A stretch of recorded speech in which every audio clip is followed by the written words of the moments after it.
Since they IPO'd 6 weeks ago, SpaceX stock has absolutely cratered. It's down more than 50% from its all-time high, and as we're recording this, it reached a new all-time low of $107 per share. So the question on everyone's mind is SpaceX done for? Was it massively overpriced? Will this company make it? Well, this might be a hot take, but I think that the market is incredibly wrong about SpaceX, and I think it's an incredibly mispriced asset. Think about it from two simple perspectives. In order to get the best AI model out there, you need the most energy. Where do you get the most energy? From the sun. In order to do that, you need access to space, cheap access to space. SpaceX is the only company that has the advantage here, and they recently had Flight 13 for their new spaceship, which was a massive success, and they launched Starlink V3. It was an incredible test. We're going to get into that, the bull case and the bear case. It's going to be a sobering take on Limitless, which is, unique for us, on why SpaceX is a generational company.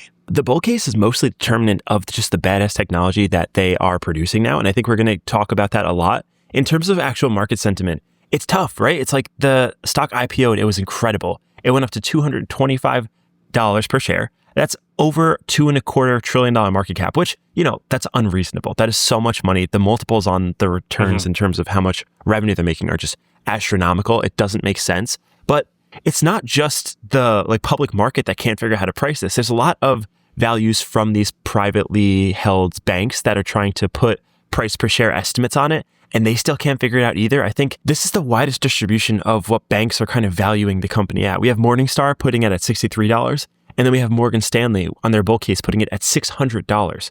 And to me, that signals that this company is mostly misunderstood. People don't know how to value it. They don't know how to value a company that is planning to change the world today, because a lot of the value is promised in the future. So how do you trade that? What multiple does that trade at? And maybe in order to better understand that, we could talk about the real technology that they're building that's going to get them to this spectacular market cap. Because I could be empathetic. I mean, if you bought this a couple weeks ago at $225, it's been a tough ride.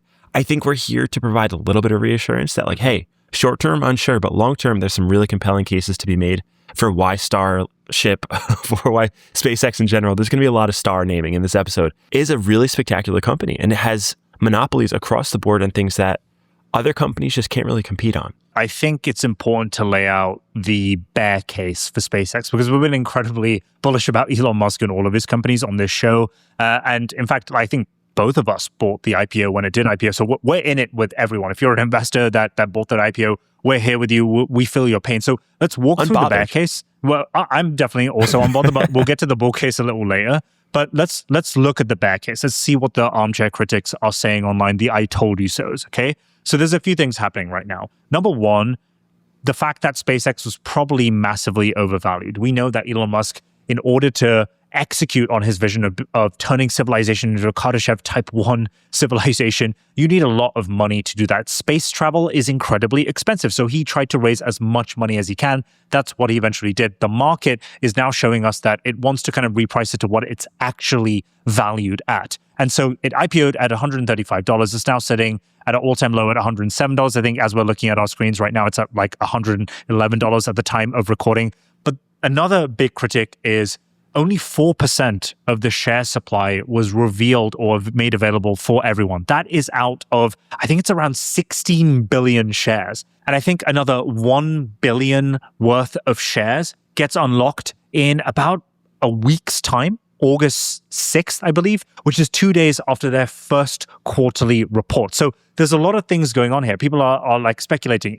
is the Q3 report going to be very good, or is it going to be bad? Well, if you look at their financial statements from 2025, it's kind of sobering. They took a net loss of, I think, $4.5 billion. The Grok models, as we know, hasn't been able to keep up with the frontier until recently with Grok 4.5, and we have a lot of information on that going forward as part of our bull case. But the point is, there is a very low float, and if the stock price isn't able to keep up and maintain its high price on a small float, how do we expect it to do it on a large float? For the rest of the year, I think something crazy like 56% of the rest of the stock supply is aiming to be unlocked, and you need purchases to be able to support that. So we understand the bear take, but there is also a lot of good things that are expected for this company. And as we said on our bull case episode around the SpaceX IPO, this is a long-term investment. If you believe that space travel, harnessing the sun's energy, training AI models on infinite energy is incredibly important. If you believe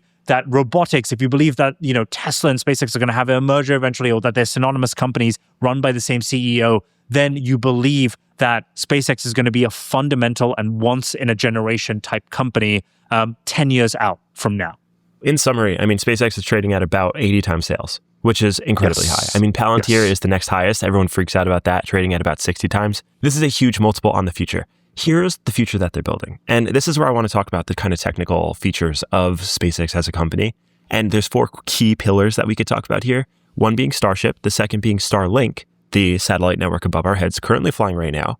The third is the AI opportunity. And the fourth is their ability to manufacture physical things better than everyone else. So maybe we should start with Starship, because Starship launch Flight 13 just happened last week and it was glorious. Starship, for those who are not aware, this is the Mars rocket. This is the moon rocket. Now it's mostly known as the lunar rocket because the plan is to get a Martian base, get a mass driver, a lot of sci-fi stuff. But to bring it back down to what just happened, basically 407-foot skyscraper went into space. This was their 16th attempt and it actually worked about as well as it could have been. So there's a few things that they're testing for each one of these launches. The first is the ability to actually get the rocket into space, which clearly it did very well. The second is to land both of the objects back on Earth. Those went well. We'll talk about that in a second. And the third is the ability to actually distribute payload into orbit. And for the first time ever, that went well with real production hardware. So we've seen these Starship launches before. We've got the Starship into space and it's distributed. They use this thing called the Pez dispenser, which is a funny way of just kind of distributing these Starlink satellites. One thing noteworthy about this is for the first time ever, Starship launched active Starlink version 3 satellites into space. These weren't dummy units. They were actual real pieces of hardware that are now connected to the Starlink network and have all of the capabilities of direct to cell and much more bandwidth than we're used to traditionally with these Starlink terminals. The other thing that it did really well and that we're watching on this launch video right here is that it actually landed back on the ocean softly for the first time. You'll notice that it landed so soft that the rocket actually didn't explode. It was incredible. And it's been floating there. I think it was floating there for like over 2 days, almost 3 days, just floating around in the ocean because it landed so softly it didn't blow up. And then the third is the booster, which we've seen them land before a few times on those arms. It didn't do that this time. That wasn't in the test, but it had a pretty decent landing to the point where they'll be able to test that again. So this launch went about as good as it could have been. You'll notice the heat shields on this video that we're seeing, that did well. A big part about re-entry when you're rapidly deploying these rockets is making sure that you can rapidly deploy these rockets. And a big part of that is protecting your rocket ship from the re-entry burn. The ship is going like at many times the speed of sound through a very dense atmosphere and it causes a lot of heat. You'll notice that from Flight 10 all the way on the left to Flight 13 all the way on the right, that heat shield is doing really well. So all of the signs are pointing towards rapid reusability coming up quickly, so much so that the next Starship launch flight, they're going to test the landing of the actual ship. So we're going to get a video probably of the ship actually landing back on those chopstick arms. And I think that's going to be spectacular. So everything so far is working fairly well. My major takeaway from this is the technology is so far advanced at SpaceX for spaceship flight, at least, versus any other company. I think their nearest competitor is Jeff Bezos's Blue Origin, that Elon is just in a field of his own right now. But I think what a lot of the market and investors are thinking right now is, I don't see how this materially impacts my life today. So why should I care about this? How do I price in what these rockets are eventually going to bring to me? I don't have that kind of an effect on myself right now in my day-to-day life. And I think that's probably a fair take, but it's also, in that very same sense, a mispriced take. I mean, look at this thing. This thing is like larger. We're launching things that are larger than the Statue of Liberty, for reference here, right?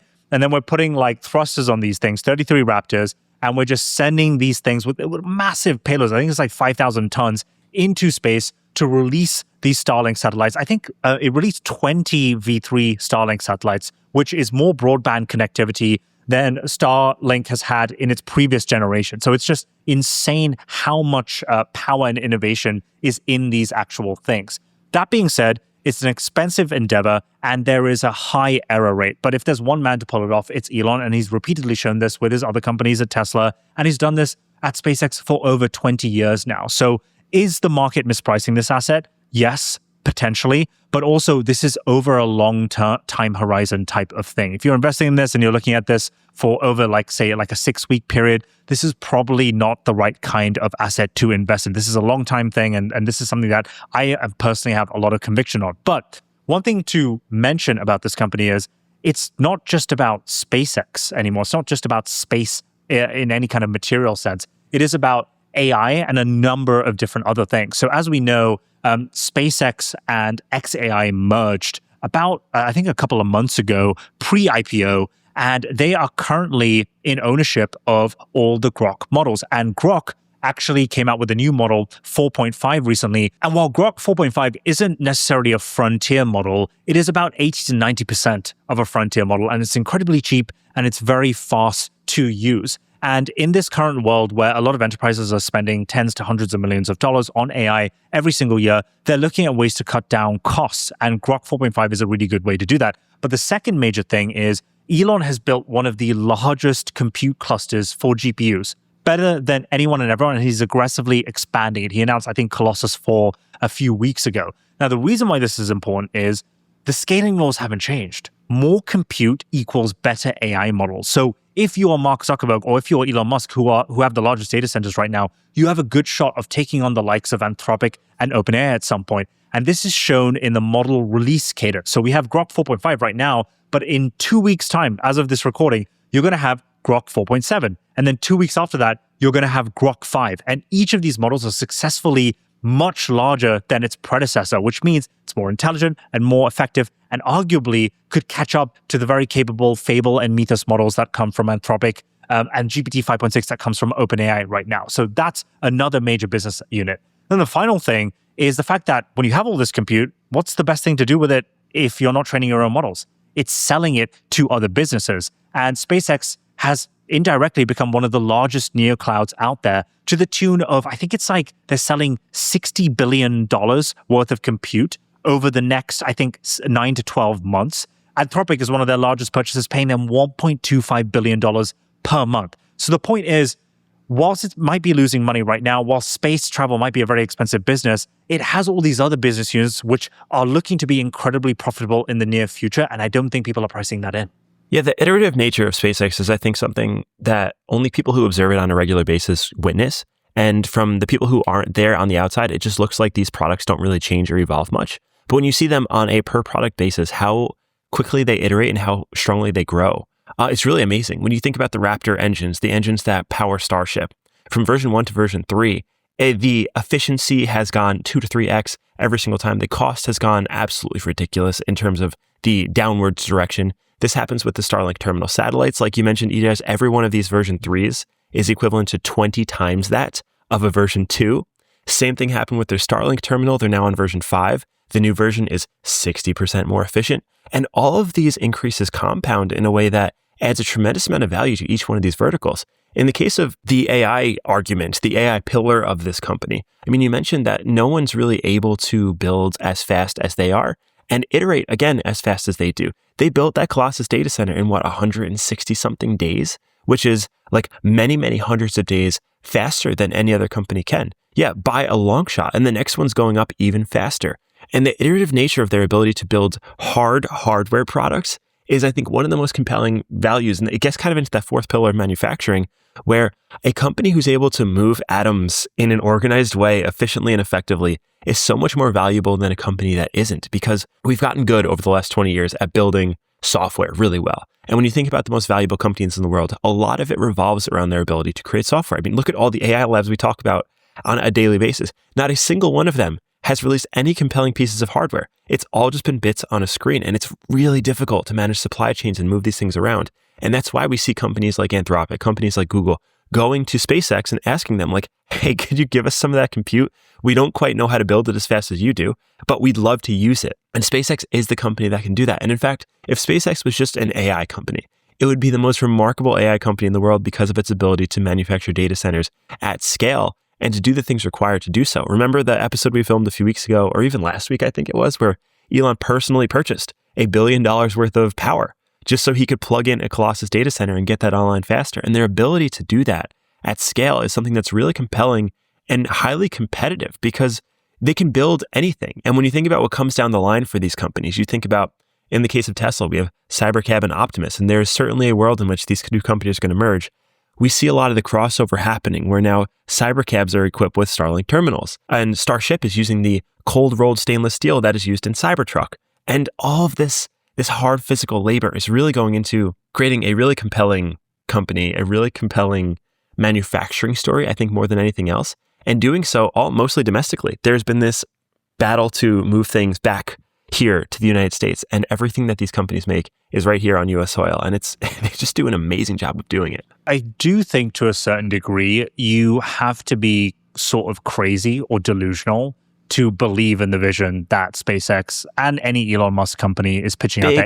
It's crazy. It is crazy. It's quite out there. And like, I don't blame you for critics that I see in the comments for a lot of our videos where we talk about SpaceX in particular. They're like, this guy's crazy. Like, he's not going to be able to pull this off.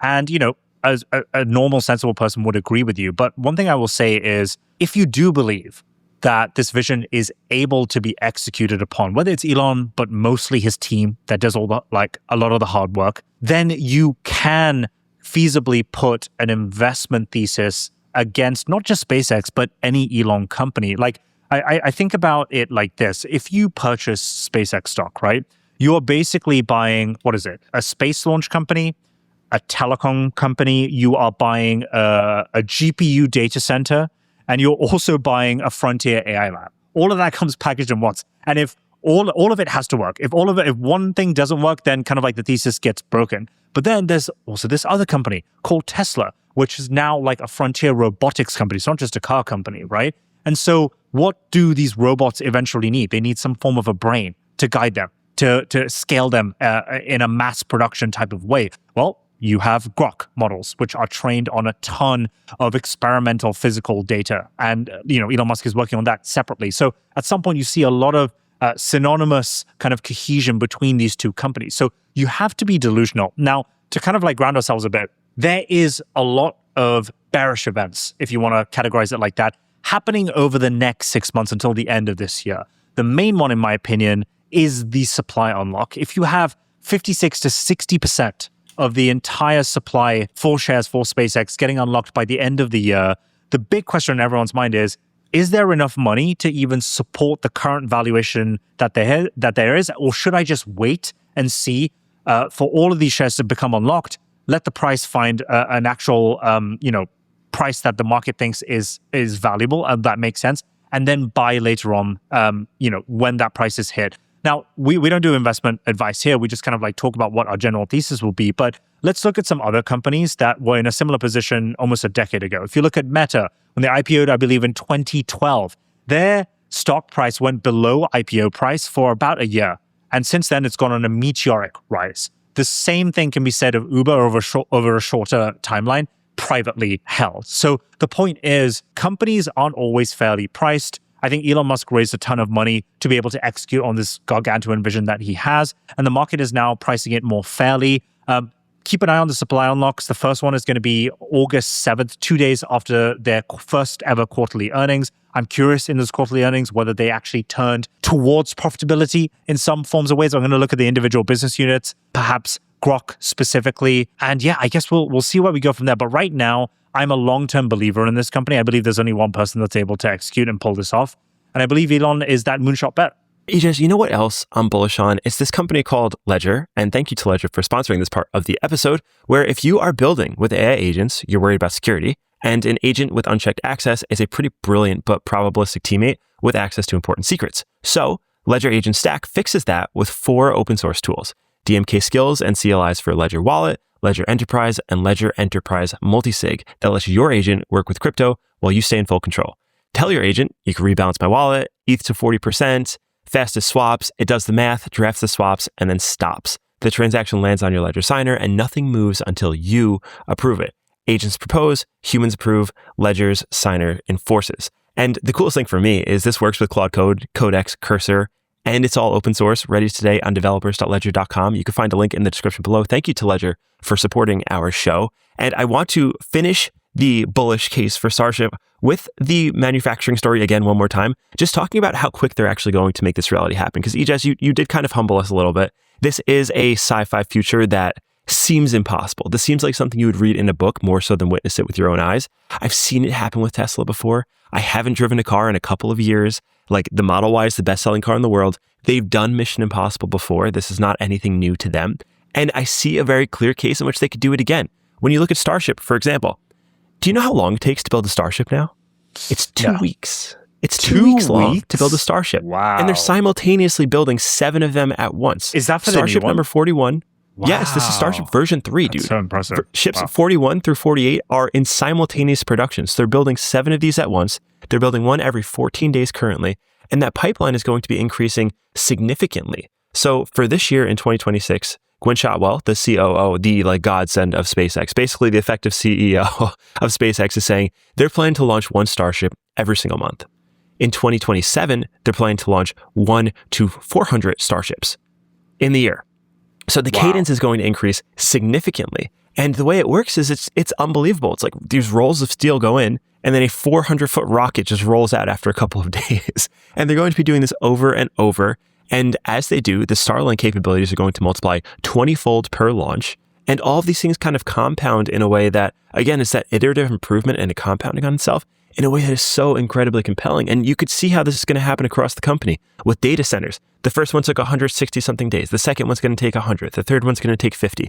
They're just going to continue to iterate their way down. And before you know it, they have this unbelievable ability to manufacture these very complicated things at scale. So that's kind of what I'm looking for. And when I look at these, it's very difficult to value something on an exponential curve because of how slow that initial exponential is before it kicks up. And then once it does kick up, over the matter of a couple of months, it could change the entire look and feel of a business. And we saw this with Tesla in 2018, where it took a very long time. Tesla, for the people who weren't around, it was the most shorted stock in the market for years. And it had the highest short float of any company in the world. And then over 1 year, it went up like 10x. And it very aggressively repriced because people realized, hey, they actually are going to manufacture the most popular car in the world and figure out the self-driving thing. We're probably going to see something like that happen with SpaceX. It probably takes a long time because, like you said, there's a lot of bearish signals that they will have to get through first if you are a short-term trader. If you're someone who's interested in the share price this year or next year, this might be a bumpy ride. Because there is a stat that I read that I was like, oh, that sucks. In the case of IPOs in general, the last 15 largest US IPOs since 2006 over the last 20 years have averaged drawing down 50% since the IPO and have averaged finishing the year down 33% where they go public. So there is no precedent for strong IPOs really in this case. It has the valuation problem where it's trading at 80 times trailing sales. Profit is non-existent. There's a long way for it to go. But if you believe in this future, it is an incredibly compelling version in which this company is worth more than many other of the top companies combined. It just takes a long time and it's hard and it's going to be a really difficult battle, but it is possible. And if you're a long-term investor, that's kind of the thing to hold on to.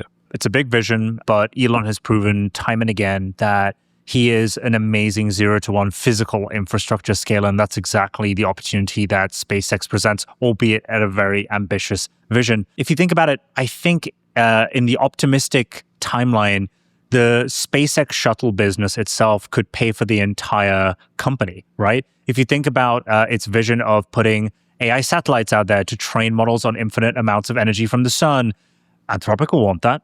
OpenAI will want that. All the competitors will eventually want that. And there's only kind of one highway to get there in the cheapest, most cost-efficient way, and that would be through SpaceX. But again, it's a bet on whether they are able to pull it off. When it comes to the stock price in general, even if you are skeptical on the stock price, if you're a bullish person about this, there is a silver lining where it's like, okay, well, if the supply unlock comes on later this year, maybe there's a better way to get access to this. And maybe you just kind of wait patiently for them to be able to pull this off. But one thing is for sure, Elon is kind of hell-bent on making this a reality. And time will tell whether this is something that is going to pay off. Again, you need a lot of time to figure this stuff out. And AI is probably the most mispriced asset in general no one knows what any of this is going to do. The point of the kind of mispriced valuation that we're seeing right now is there's not enough market to uphold these prices. You've got the Anthropic, OpenAI IPOs coming on later this year, so we're going to need even more money for that. And I think a big precursor to SpaceX going up in price in general will be, does AI create enough GDP value across the entire globe? And that is a question mark, albeit a small one, because it's impacting so many sectors at the same time. So we'll get more clarity over time. But again, once clarity is achieved, you're kind of like a little bit late to that eventual trade. So I understand the bear case. I understand the bull case. But one thing is going to be for sure, Josh and I are going to be up 24/7, racking our brains around this thing until we figure it out, and we'll be reporting on it live on this show every single week. So I think that brings us to the end of this episode. Thank you so much for listening. This was an incredibly exciting episode to do because, we were kind of going against some of our bull cases that we had of the previous one that we had around SpaceX. But thank you so much for listening. If you're listening to this on YouTube and you aren't subscribed, what's happening? Please leave us a comment, subscribe, turn on notifications. It helps us out massively. If you're listening to us on Spotify or Apple Music or any way that you're listening to us, please leave us a comment or give us a rating. It helps us out hugely. But I think that's it. Is there anything else, Josh? Yeah, no, it's exciting. Like Starship, this company feels very, very easy to understand if you read sci-fi books and you understand the future and you're like, oh man, this is the only company in the world that kind of makes me feel a certain way when I go out and watch these launches. And there's like no one trying to capture and build the future like they are. So it's exciting. And I don't know if it's going to work. It's a really ambitious project. So by betting on the company, you're kind of betting on this really uncertain future. But hey, it's a lot more exciting if it does work than if it doesn't. And I think that's what I'm most excited about. So yeah, like you said, thank you all so much for watching. Don't forget to share it with a friend who might also enjoy. And yeah, we'll see you guys in the next episode.